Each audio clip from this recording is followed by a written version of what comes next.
Sur mieux comprendre l'islam, nous abordons un sujet complexe mais essentiel. Les relations toxiques, notamment celles avec des personnes ayant des traits de personnalité perverse narcissique. Il est crucial, en tant que musulmans, de reconnaître et de comprendre comment ces comportements peuvent affecter notre bien-être spirituel et mental. Notre foi nous enseigne des valeurs de respect, de compassion et de droiture qui sont directement opposées à l'attitude d'une personne perverse narcissique. Ces traits de caractère incluent, entre autres, l'amour excessif de soi, le mépris des autres et la recherche constante d'attention et de validation extérieure. Cependant, l'islam nous offre des outils puissants pour identifier et contrer ces comportements, tant en nous-mêmes qu'autour de nous.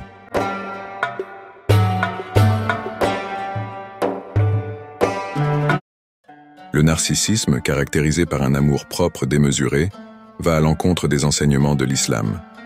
En tant que musulmans, nous sommes encouragés à cultiver l'humilité, une qualité qui permet de garder un équilibre sain entre amour de soi et respect d'autrui. Le prophète Muhammad, paix et bénédiction sur lui, a dit « Celui qui a dans son cœur le poids d'un atome d'orgueil n'entrera pas au paradis », rapporté par Muslim. Cet avertissement montre l'importance de rester humble, même lorsque l'on connaît le succès ou que l'on se trouve en position de pouvoir. L'humilité est non seulement un acte de soumission à Allah, mais elle permet aussi de renforcer les liens sociaux et d'éviter les conflits inutiles. En restant modeste, nous reconnaissons que toute réussite vient d'Allah et que nous sommes tous égaux devant lui.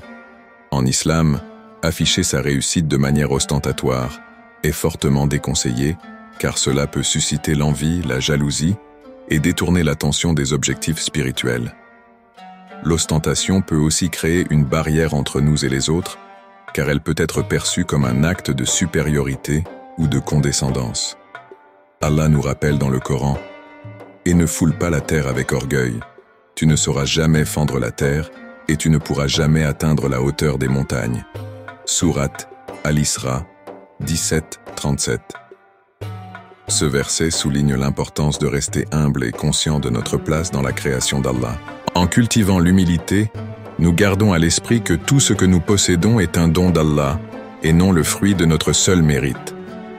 De plus, le fait de montrer notre réussite de manière excessive peut nuire à notre relation avec Allah, car cela peut nous éloigner de la reconnaissance de ses bienfaits. Le dénigrement et le mépris de l'entourage sont des comportements à éviter pour un musulman. Notre religion nous enseigne à traiter autrui avec respect et compassion, même lorsque nous sommes en désaccord ou que nous nous sentons blessés. Le prophète, paix et bénédiction sur lui, a dit « Le musulman est celui dont les musulmans sont à l'abri du mal de sa langue et de sa main », rapporté par Bukhari. Ce hadith nous rappelle que la protection des autres, tant physiquement qu'émotionnellement, est une obligation pour tout croyant. Dénigrer les autres, c'est porter atteinte à leur dignité et nuire à l'harmonie de la communauté. En islam, toute forme de médisance, calomnie ou moquerie est strictement interdite, car elle détruit les relations sociales et sème la discorde. Au contraire, un musulman doit être une source de paix et de bienveillance pour ceux qui l'entourent, cherchant toujours à réconcilier et à élever les autres.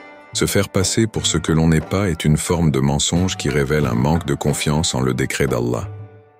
En tant que musulmans, nous croyons au destin, qu'il soit bon ou mauvais, et acceptons ce qu'Allah nous a attribué avec gratitude et soumission. Le Coran nous rappelle « Rien ne touche l'homme sans la permission d'Allah » Sourate At-Tawbah 9-51. Cette foi en la justice divine nous permet de rester sincères envers nous-mêmes et envers les autres. Lorsqu'une personne prétend être ce qu'elle n'est pas, elle cherche souvent à combler un vide intérieur ou à manipuler son entourage pour obtenir des avantages matériels ou sociaux. Pourtant, le musulman est invité à être authentique et à ne pas chercher à tromper autrui, car toute tromperie est contraire aux valeurs islamiques. En acceptant pleinement le décret d'Allah, nous apprenons à nous contenter de ce que nous avons et à placer notre confiance en lui pour améliorer notre situation si telle est sa volonté. En cherchant constamment l'approbation des autres, nous risquons de compromettre notre relation avec Allah. La quête incessante de validation extérieure peut nous éloigner de nos objectifs spirituels et nous amener à faire des choix qui vont à l'encontre des enseignements islamiques. Le prophète, paix et bénédiction sur lui, nous avertit « Celui qui cherche à satisfaire Allah au détriment des gens, Allah le protégera. Mais celui qui cherche à satisfaire les gens au détriment d'Allah, Allah le livrera aux gens. » Rapporté par Ibn Hibban. Cette quête de la satisfaction divine est essentielle pour maintenir notre foi intacte et pour nous assurer que nos actions sont guidées par des intentions pures et sincères. Dans un monde où la pression sociale est omniprésente, il est crucial de se rappeler que la satisfaction d'Allah doit toujours passer avant celle des autres. Si nous agissons en accord avec les commandements divins, nous trouverons la paix intérieure et la satisfaction durable, contrairement à la recherche fugace de l'approbation humaine. La séduction n'est pas interdite en islam, tant qu'elle est pratiquée dans un cadre légitime, comme le mariage. Séduire son épouse ou son épouse est encouragé pour renforcer les liens conjugaux et préserver l'harmonie du foyer. Cependant, la séduction en dehors du mariage est une voie dangereuse qui peut mener à des péchés graves et à des conséquences destructrices pour l'individu et la société. Le prophète, paix et bénédiction sur lui, a dit « Chaque œil commet l'adultère », rapporté par Bukhari et Muslim. Ce hadith met en garde contre les regards interdits qui peuvent être le premier pas vers des actions immorales. En cultivant la pudeur et en respectant les limites fixées par l'islam, nous protégeons notre âme des tentations et nous préservons la pureté de notre cœur. La séduction illicite peut également mener à la rupture des liens familiaux, à la perte de la confiance et à des souffrances profondes. En nous concentrant sur l'amélioration de nos relations légitimes, nous contribuons à la stabilité et au bonheur de notre foyer. Le manque d'empathie est contraire à l'esprit de solidarité prôné par l'islam. Le prophète, paix et bénédiction sur lui, a dit « Aucun de vous ne sera véritablement croyant jusqu'à ce qu'il aime pour son frère ce qu'il aime pour lui-même. » Rapporté par Bukhari et Muslim. L'empathie renforce les liens de fraternité et nous aide à comprendre et à soutenir ceux qui sont dans le besoin. Cette qualité est particulièrement importante dans une communauté car elle permet de créer un environnement de soutien mutuel et de bienveillance.